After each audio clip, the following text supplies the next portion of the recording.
Stop worrying about formulas and start blooming. If the technical side of fluid art has been holding you back, today's experiment is going to change everything.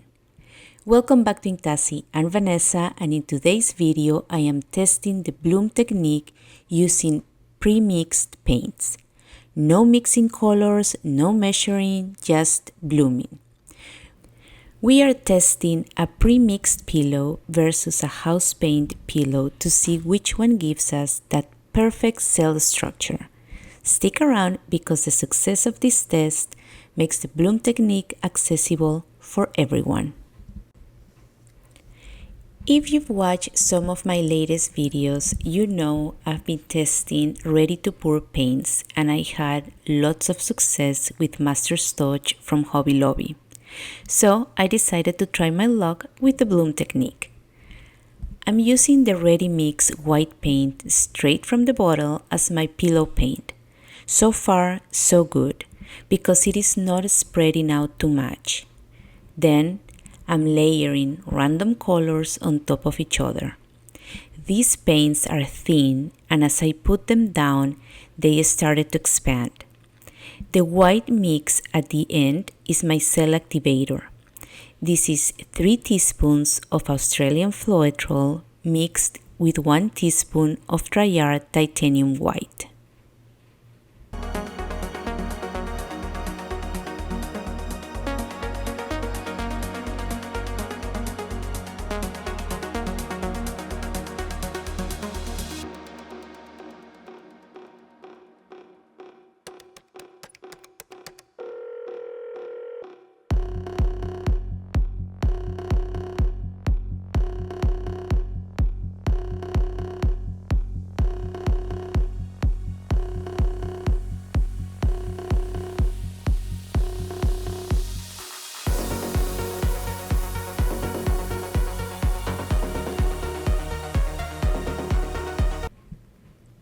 To bloom, you want to blow out that cell activator first to open it up.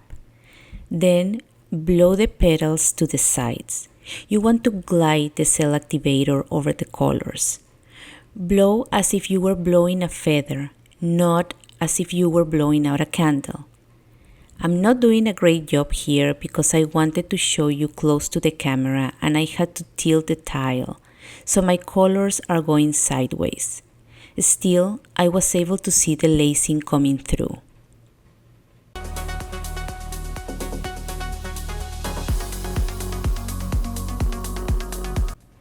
Not my best bloom, but it will do for the spin test. This is the part that impressed me the most. These paints, despite being so thin, held their own and didn't go flying off the tile, which honestly is what I was expecting. The lacing also kept its shape, and at this point I knew there was a high chance of success.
And now let's see what happens when using my Color to Go house paint from Sherwin-Williams with these pre-mixed paints.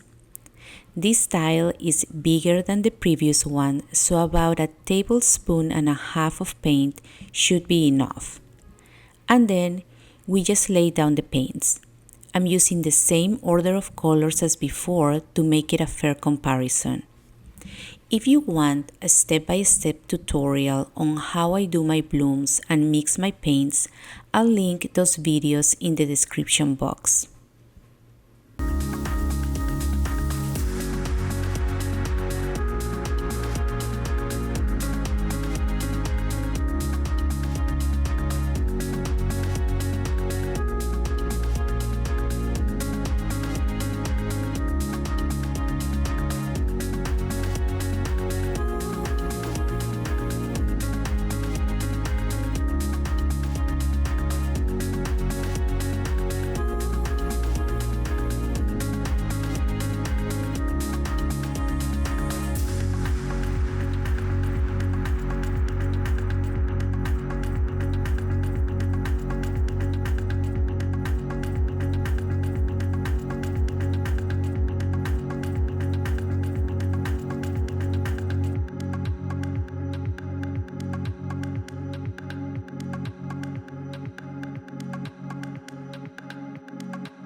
I felt like this was a much better reaction than the last one, but I also feel like I did a better bloom job on this one.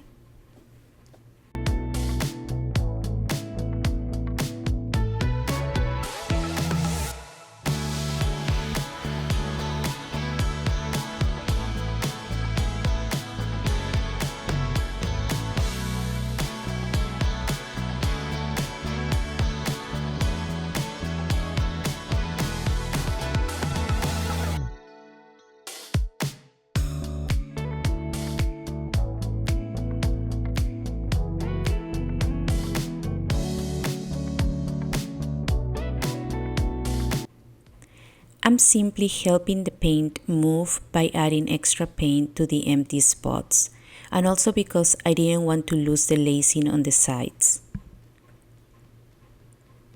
Let me know in the comments if you'd like me to test these paints with a dark cell activator. Usually white will give you lacing and other colors will create more of a cell shape.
Before I show you the final dry pieces, which will tell us if these paints really work, here is a close-up of the pieces while still wet. I am really obsessed with these emerald-shaped cells in the center. Beautiful color.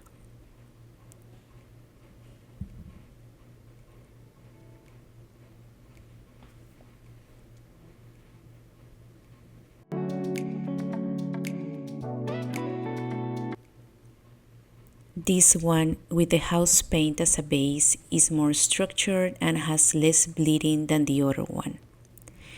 If you've been trying to bloom but find the recipes and measurements too much of a hassle, maybe this will be the video that gets you started. Just test some pre-mixed paints that are available to you. Don't forget to subscribe to the channel if you like to see more fluid art experiments and acrylic pour techniques. Thank you so much for watching, and I'll see you in the next one.